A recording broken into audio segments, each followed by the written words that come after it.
बाबा, आज येताना बासुंदी घेऊन या ना. अगं, कालच आपण आईचा वाढदिवस होता म्हणून आणली होती ना. ऐकलं, गोकुळची बासुंदी पुन्हा खावीशी वाटतेय. खरं सांगू, मलाही खावीशी वाटतेय. पुन्हा पुन्हा खावीशी वाटणारी गोकुळ बासुंदी. देवगड तालुक्यातील प्रसिद्ध धार्मिक आणि पर्यटन स्थळ असलेल्या कुणकेश्वर इथं प्रतिवर्षाप्रमाणे याही वर्षी 11 मे या दिवशी देवगड हापूसची आरास मंदिरात केली जाणार आहे. यावर्षी उत्सव तोच असून मात्र त्याला स्वरूप थोडं वेगळं आहे.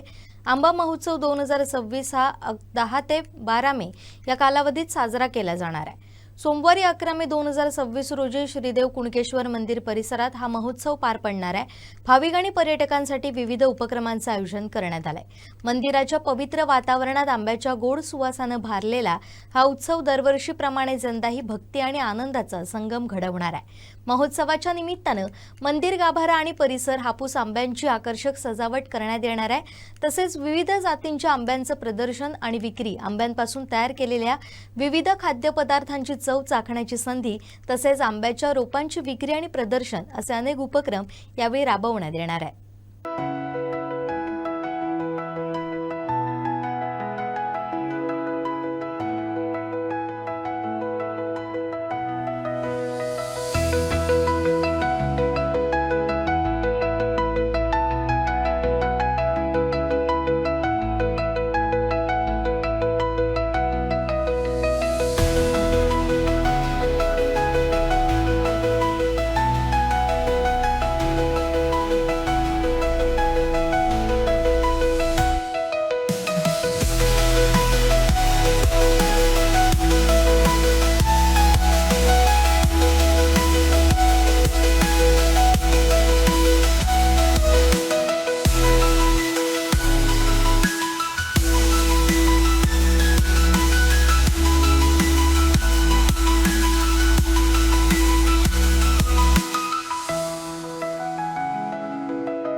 दक्षिण कोकणची काशी म्हणून संबोधले गेलेले श्री क्षेत्र कुणकेश्वर या ठिकाणी दरवर्षीप्रमाणे यावर्षी देखील आंबा महोत्सवाचे आयोजन करण्यात आले आहे. कशा प्रकारे हा आंबा महोत्सव करण्यात येणार आहे आपण जाणून घेणार आहोत. आपल्यासोबत आहेत ट्रस्टचे अध्यक्ष एकनाथजी तेली साहेब. काय सांगाल तेली साहेब, यावर्षीचा आंबा महोत्सव कशा प्रकारे आपण साजरा करणार आहे, काय आहे विशेष त्याबद्दल सांगा. नमस्कार. सर्वप्रथम तुमचं मनपूर्वक हार्दिक स्वागत, धन्यवाद. या ठिकाणी गेली 2017 पासून ते आजपर्यंत 11 मे या दिवशी आंबा महोत्सव आमच्या कुणकेश्वर मंदिरामध्ये आयोजित केला जातो. आणि त्या आयोजित करण्यामागचा उद्देश एकच असतो की इथले जे आंबा बागायतदार, जो देवगड हापूस जो आंबा आहे आणि इथले जे बागायतदार आहेत, जो ओरिजिनल देवगड म्हणतात, तो देवगड हापूस आंबा आपले इथले बागायतदार आमच्या कुणकेश्वरच्या चरणी एक सेवा म्हणून त्या ठिकाणी आरास करण्यासाठी प्रत्येक आमचं ग्रामस्थ किंवा सगळे बागायतदार देत असतात. तर त्या दृष्टिकोनातून यावेळेला आम्ही एक वेगळं स्वरूप त्याला देण्याचा आम्ही प्रयत्न केलेला आहे. देवस्थान ट्रस्ट म्हणा किंवा ग्रामस्थ सर्वांनीच, सेवा मंडळ मुंबई म्हणा, चांगल्या प्रकारे त्याला एक स्वरूप देण्याचं. ते स्वरूप असं की दरवर्षी काय होतं की आम्ही सगळे जे आमचे बागायतदार जे आम्हाला आंबा देतात, सगळे देवाच्या चरणी सेवा करतात देऊन, तर हे आंबे आम्ही शिवपिंडीपासून ते बाहेर आमच्या सभा मंडपापर्यंत एक पूर्ण चांगली कलाकृती त्या ठिकाणी, जशी आपण रांगोळीवर चांगल्या प्रकारे कलाकृती काढतो त्या प्रकारे ते कलरमध्ये किंवा हिरवे किंवा असे सगळे आंबे त्यापर्यंत चांगल्या प्रकारे सुंदर नक्षीमध्ये दिसणार अशा प्रकारचं त्या ठिकाणी आरास केला जातो. आणि त्यासाठी आमच्या गावातलीच काही कलाकार आहेत, ते तिथं येऊन चांगल्या प्रकारे आपलं काम कला दाखवत असतात. तर हे आपण दरवर्षी करत होतो. ह्या वेळेला आम्ही एक वेगळी कल्पना अशी आणली आहे की या ठिकाणी भाविक भक्तगण येतात, पर्यटक येतात, बाहेरचे फॉरेनियर येतात. म्हणजे देवगड हापूस आंबा म्हणजे काय, त्याचं कलर, त्याचा चव, त्याचा स्वाद, म्हणजे जे काय त्याचे आज जगाच्या पलीकडे जो आज देवगड फळांचा राजा हापूस गेलेला आहे, तर त्याबद्दल आमच्या देवळातमध्ये आपण त्या संदर्भात चांगल्या प्रकारे या ठिकाणी नियोजन करावं आणि त्या दृष्टिकोन सर्वांना चांगल्या प्रकारे त्याचं प्रत्यय द्यावा. ह्या दृष्टिकोनातून ह्यावेळेला आम्ही त्या जे आंबे असतील, त्या आंब्याचे स्टॉल असतील, की आंब्यापासून जे काय पदार्थ बनवले जातात, बरेच पदार्थ बनवले जातात, बऱ्याच प्रकारे आंबा वडी असेल, आंबा साठा असेल किंवा त्याचे रस असतील, अशा बऱ्याच गोष्टी त्या ठिकाणी वेगवेगळ्या प्रकारच्या गोष्टी, जेवणानंतर काही लोणचं असेल किंवा जेवणानंतर काही गोष्टी घ्यायच्या, जेवणावर काही गोष्टी घ्यायच्या, अशा काही गोष्टी असतील. मग अशा प्रकारच्या बऱ्याच गोष्टी त्या ठिकाणी प्रदर्शन लावण्यासाठी आम्ही काही व्यापाऱ्यांना किंवा त्या अशा काही जे बनवणारे आमचे ग्रामस्थ आहेत किंवा बाहेरील जे आहेत त्या सर्वांना आम्ही आवाहन केलं आहे. आणि त्याप्रमाणे हे सर्व लोक त्या ठिकाणी स्टॉल लावून या ठिकाणी देवगड हापूसपासून जे अनेक प्रकार आहेत ते चांगले, प्रत्येक गोष्ट सुंदर, खाण्याला चविष्ट, हे सगळं त्या ठिकाणी आम्ही उपस्थित करून किंवा सगळ्यांना त्या ठिकाणी प्रदर्शन रूपात या ठिकाणी दाखवण्याचा यावेळेला आम्ही मनोदय केलेला आहे. नक्कीच या ठिकाणी आपण यावर्षीच्या तुलनेत पाहता की हापूस आंब्यांच्या यावर्षी प्रमाण खूपच कमी प्रमाणात असल्यामुळे तुम्हाला कशा प्रकारे या ठिकाणी बागायतदारांचे सहकार्य करतील काय वाटतं? हो, तुमचं म्हणणं अगदी बरोबर आहे. यावेळेला 10% ते 15-20% आंबा आहे आणि यावेळेला बागायतदारसुद्धा हवालदिल झालेले आहेत. म्हणजे त्यांचा खर्च राहिला बाजूलाच, म्हणजे भयंकर त्याच्यामध्ये आमचा शेतकरी लॉस आहे.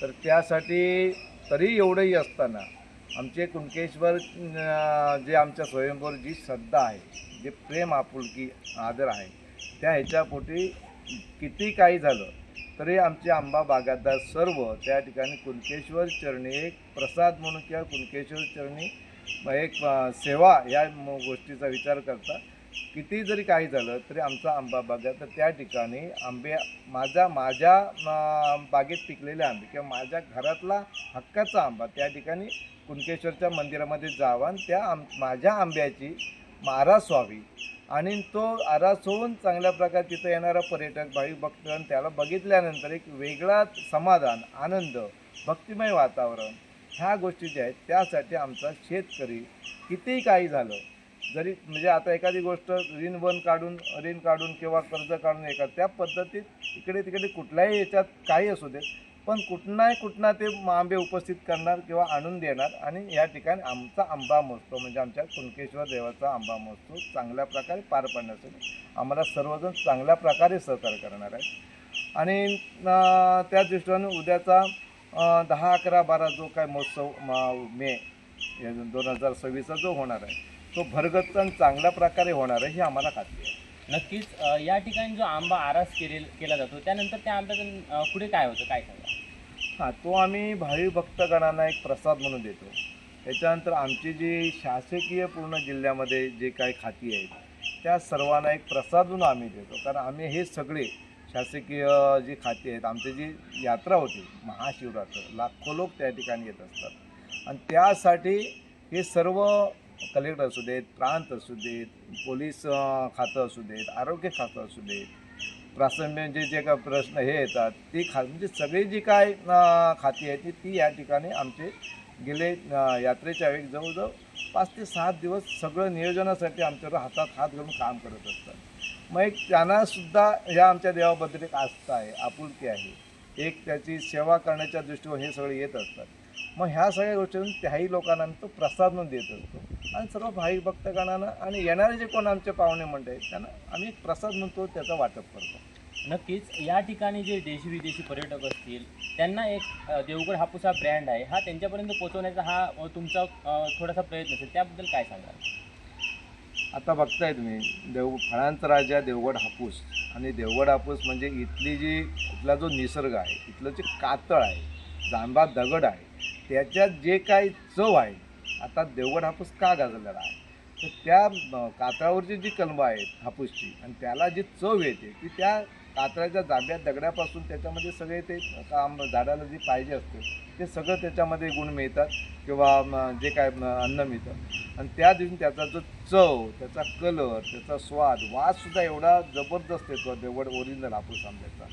मग त्या दृष्टिकोनातून आज जो पूर्ण जगामध्ये गेलेला आहे त्याचा हे दर्जा किंवा हे तर त्या ब्रँड जो गेलेला आहे तर त्या दृष्टिकोनातून इथं आमच्या घरात देवगड हापूसच्या घरात म्हणजे आपले देवगड तालुका म्हणजे देवगड घरच झालं पाहिजे त्या प्रत्यक्षात त्याचं प्रदर्शन किंवा त्याच्याबद्दल जे काय चांगले गुण आहेत ते प्रत्यक्षात प्रत्येक पर्यटकाला या ठिकाणी आमच्या घरात दाखवावे हक्कान दाखवावे आणि हा देवगड हापूस हा कसा पिकतो त्याचं हे चव कलर जे काय गोष्टी आहेत त्या इथं आपण त्यांना आम्ही समजावून सांगण्याच्या दृष्टिकोन हा एक त्याचा मागचा उद्देश आहे. म्हणजे कसा निघतो त्याला शेतकऱ्यासाठी त्याला काय किती कष्ट करावे लागतात किती मेहनत करावी लागते किती घाम गाळावे लागतात आणि आमचा देवगड हापूस आंबा हा पूर्ण नुसता 3 महिन्यात होतो असं नाही. 3 महिन्यात मोहर आल्यापासून 3 महिन्यात होतो पण बाकीचे जे महिने आहेत 9 महिने ते पूर्ण त्याच्या हे जे आहे त्याचं पूर्ण खतांचं संगोपन म्हणा झाडलोट म्हणा त्याला कीटकनाशकाची किंवा इतर ह्याची फवारणी म्हणा त्याची जी पूर्ण वर्षभराचे जे साखळे आहे ते त्या ह्याच्यामध्ये आमचा शेतकरी त्यासाठी किती मेहनत घेतो हे पण आम्ही त्या ठिकाणी सांगण्याचा प्रयत्न करतो आणि ते त्या पद्धतीत पूर्ण भाविक भक्तांसमोर किंवा येणाऱ्या पर्यटकांसमोर किंवा येणाऱ्या सर्व युरोपियन लोकांसमोर ते जात असतं आणि इथं जाग्यावर येऊन घरात येऊन ही सगळी माहिती मिळत असल्यामुळे त्यांनाही बरं वाटतं आणि आम्हालाही बरं वाटतं. असं आहे. धन्यवाद. आणि आणखी काय मुद्दे राहू हा महोत्सव राबवण्यामागे आपला आणखी तुमच्या संकल्पना काय असतील त्याबद्दल थोडक्यात सांगा.